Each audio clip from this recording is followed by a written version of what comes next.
Bom, gente, bom dia. Bom dia. Com muita alegria que a biblioteca recebe hoje, né? Dois colegas do Fórum, a Lívia e Francisco Paiva, que vem falar um pouco do trabalho de tradução desse seminário da Colette Soler, né? Que é o comentário no italiano. É, cada um tem não, tá ali, tem um. Mas é lá dentro ali. Ah, a Isabela foi pegar. Eu tinha pego para mostrar e deixei ele dentro da bolsa.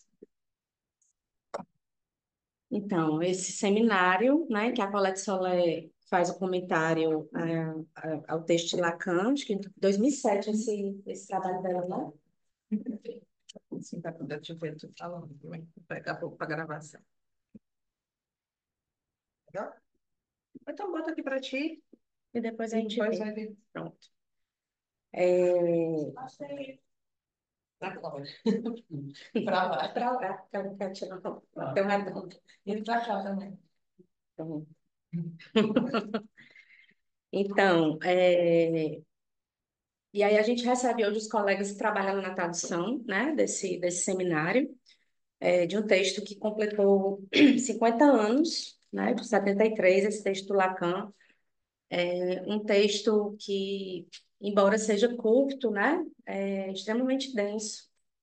Acho que talvez todo parágrafo ou talvez toda linha tenha um desdobramento, aí a gente possa desdobrar em conceitos, em questões que diz respeito ao desejo do analista, à escola, principalmente também, né, em que acho que ele toma uma posição assim que vem desde a proposição em relação à formação, né, o que concerne a formação.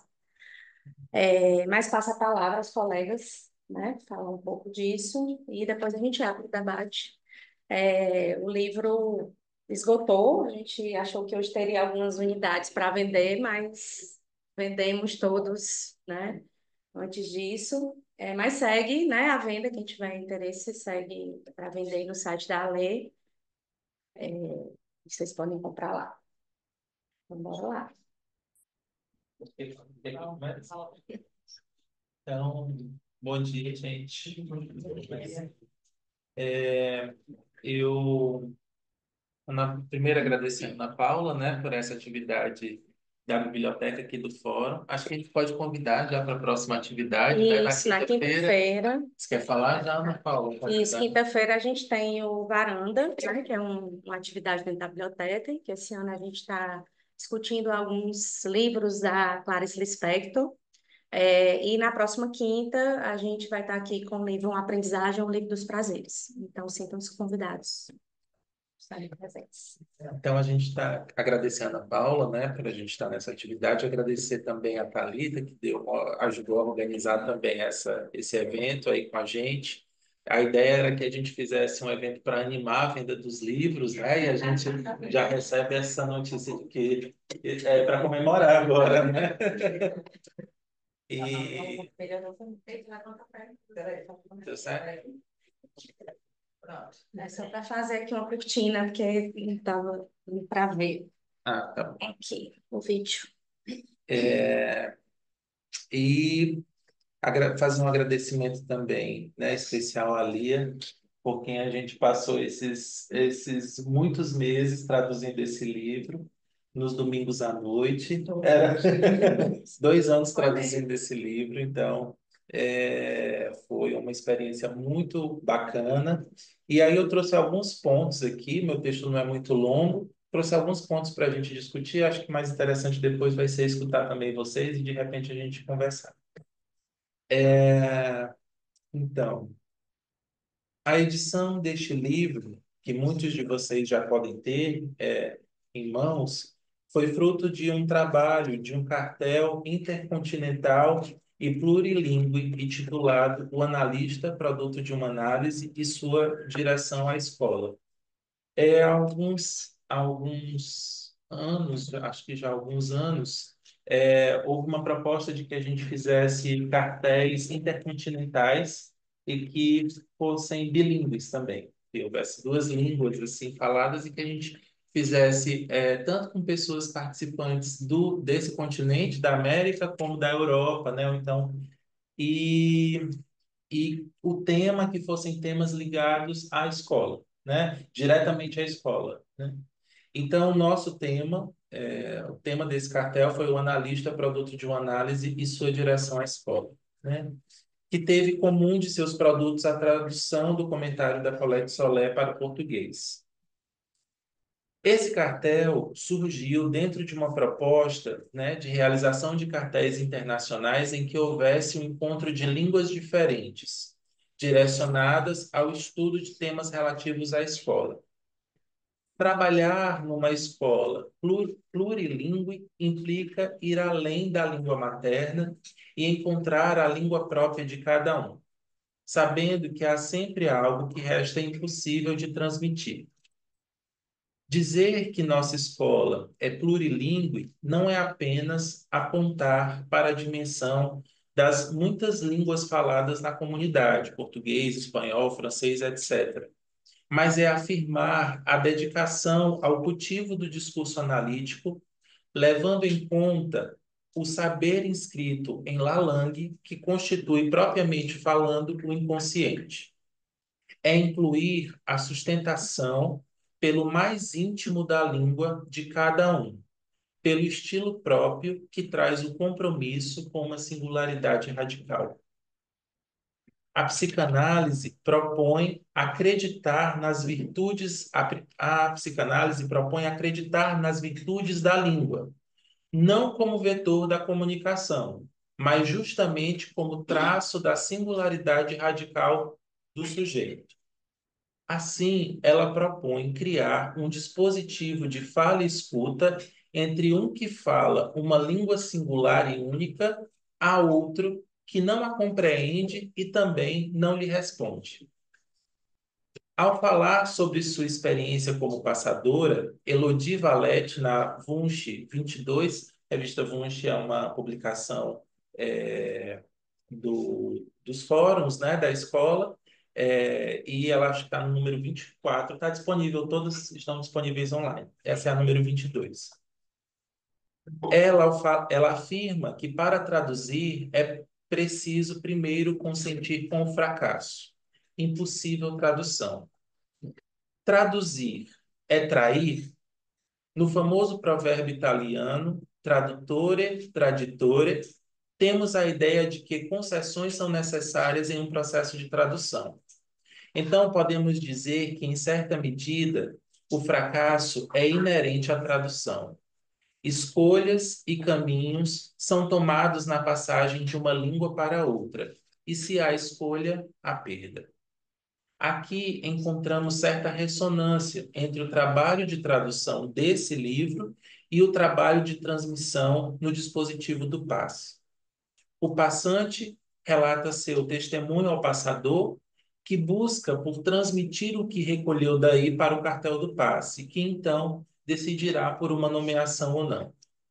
Importante lembrar que não se trata aqui da tradução de um livro qualquer, mas de um livro dentro do contexto da transmissão do ensino do Lacan, a partir do comentário de Solé, e, mais importante de tudo, um trabalho articulado a um cartel. Isso não é sem consequências. O cartel é um dispositivo criado para preservar a transmissão do real. Seu tamanho pequeno, seu tempo limitado, sua estrutura borromeana cuidam para que o real não seja tamponado pelo efeito do grupo.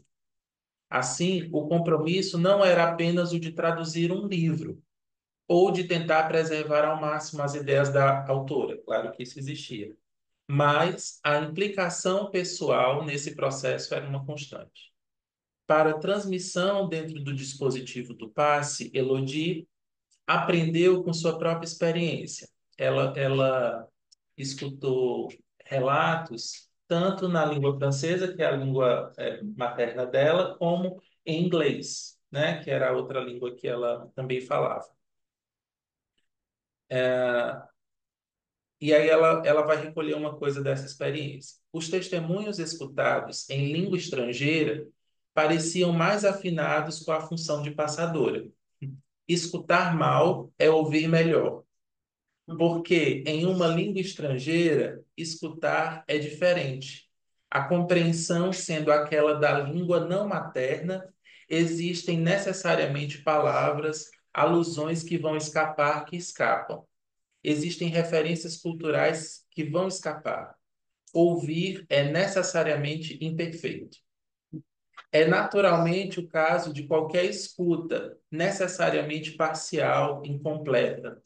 Mas no contexto da língua estrangeira, isso salta aos ouvidos. Aceitar essa escuta imperfeita, em muitos aspectos, é abraçar a posição de passador e de se deixar atravessar. É igualmente renunciar à transmissão da mensagem como um todo para assumir a busca da transmissão de uma verdade percebida adicionalmente.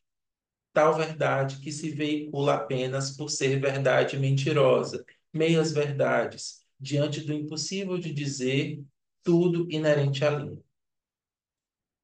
O que se transmite é algo que não é palavra, é uma singularidade da palavra, de dizer aquilo que afunda, mas que é, por sua vez, indizível. Por isso, não podemos confundir transmissão com doutrina. A transmissão resulta de um dizer distinto, e esse dizer não é um código formal, é um ciframento. Trata-se na transmissão do inconsciente. O inconsciente é o texto cifrado do sujeito, do trauma, desse sujeito marcado pela participação do vivente anterior à representação e à intencionalidade. Esse momento no qual não se tem os recursos nem instintos, nem instintivos, nem discursivos para viver, para tomar a vida que nos é dada, porque, recordemos, o ser que vem ao mundo, que nasce para a vida do falante desde sua entrada, está perdido. O inconsciente necessita da aparição original do trauma, e isso dá um valor singular, sintomático à vida do sujeito. O sintoma é o produto de um modo de inscrever o traumático, de inscrever esse encontro singular de um falante convivente. Ele busca o real, mas é uma busca frustrada, porque o que se encontra são palavras. Assim, não se trata de procurar, nem tampouco de encontrar. Não é um escavar no fundo de um poço para ver se a encontramos. É esperar na borda até que algo mine e ocupe seu lugar no texto. Roberto Juarros o diz assim: tirar a palavra da posição de palavra e colocá-la no lugar daquilo que não fala. Conseguir que a palavra adote o licor esquecido do que não é palavra, mas expectante mutismo na borda do silêncio. No contexto de uma escuta que aceita não poder abraçar tudo, o que ouvimos, o que guardamos. Se a escuta é parcial e assumida como tal, a tradução atenta nos permite ouvir melhor e extrair uma verdade do fio lógico. O que se trata de fazer passar? Transmitir um testemunho de um passe não seria assim em todos os casos? Ouvir um testemunho em língua estrangeira e tentar fazer passar algo da singularidade radical?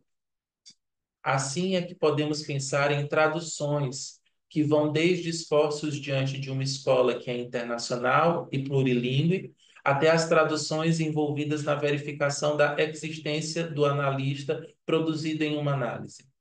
Ter uma posição estrangeira, afinal, é se interessar, fazer perguntas, estar bastante atento e saber lidar com o impossível. Então, traduzir atrair, que isso não seja impedimento para a transmissão, uma vez que na psicanálise é a fidelidade ao real, ao gozo concernente a cada ser falante que precisa ter lugar. O futuro da psicanálise depende que esse real insista e de que o impossível de traduzir se transmita.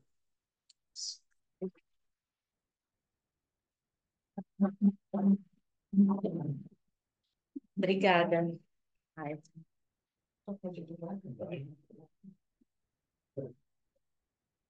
Essa gravação vai fazer. Mas pelo menos a gente tenta, que ficar tão escrito não.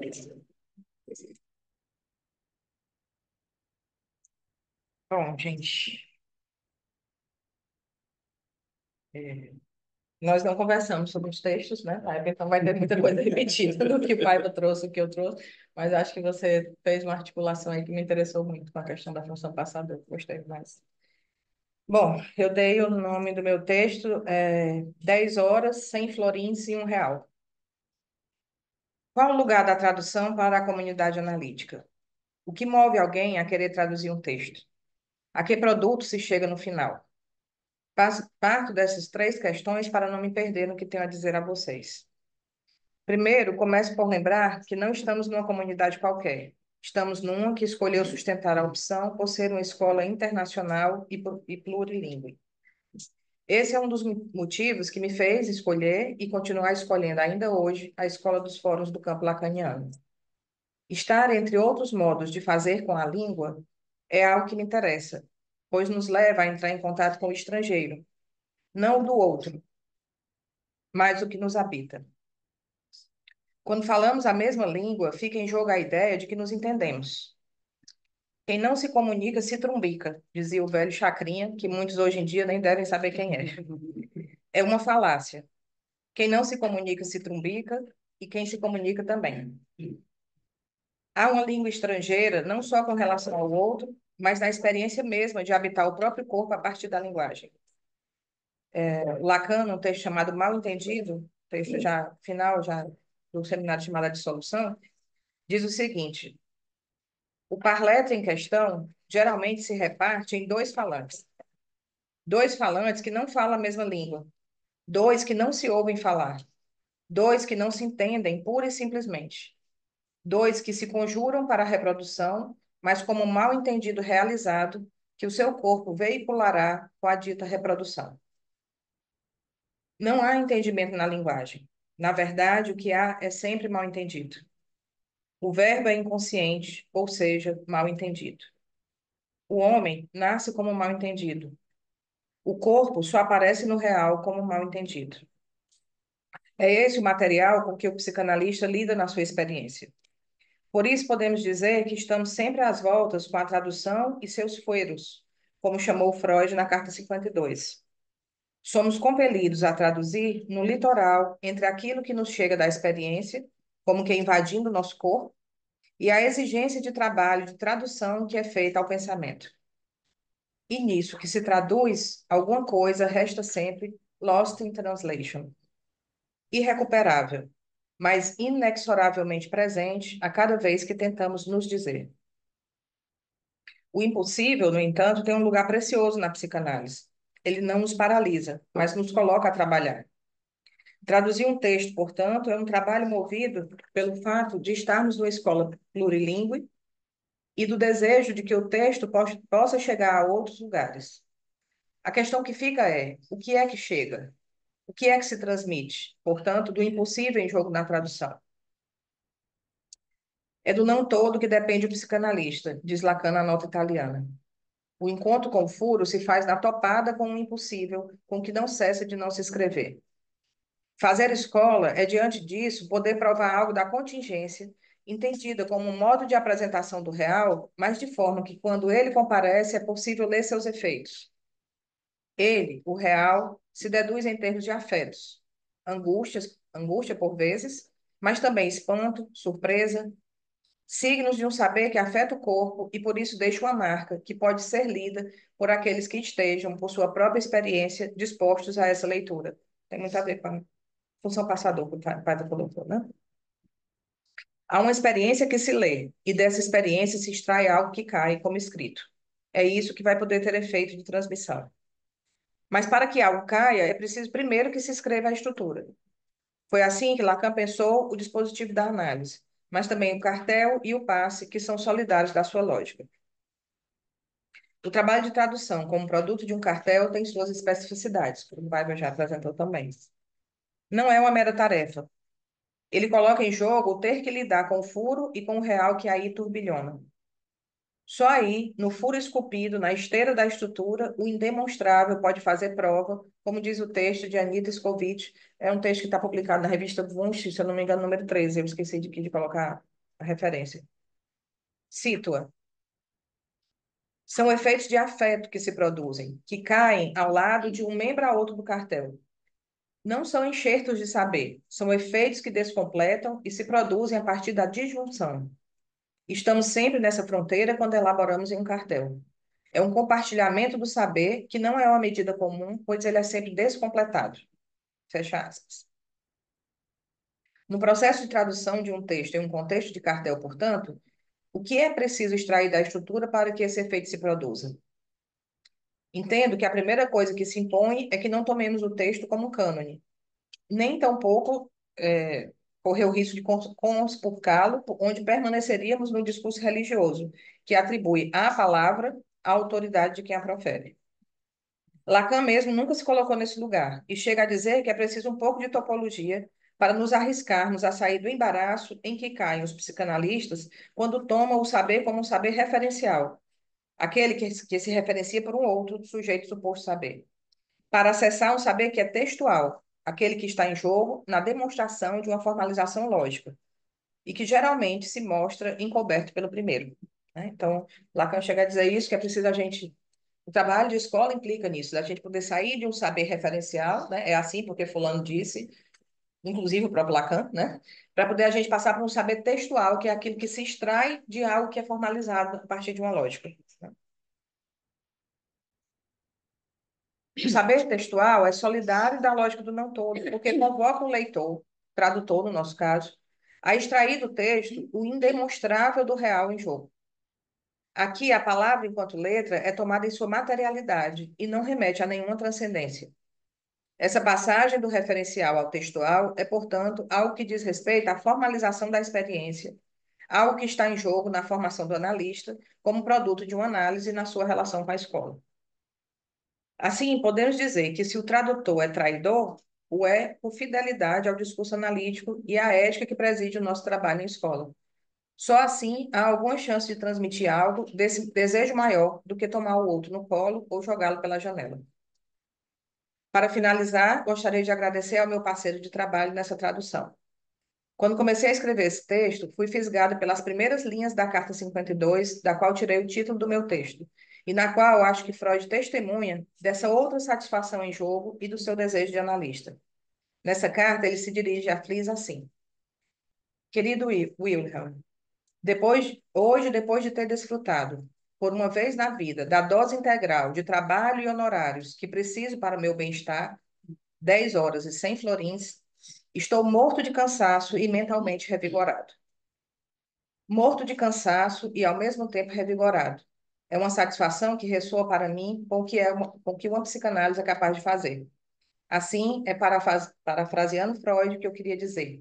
Querido Paiva, hoje, depois de ter desfrutado da dose integral de trabalho que essa tradução nos custou, 2 anos de domingos à tarde e R$ 1 demonstrado, estou morta de cansaço e mentalmente revigorada. Que vem o próximo.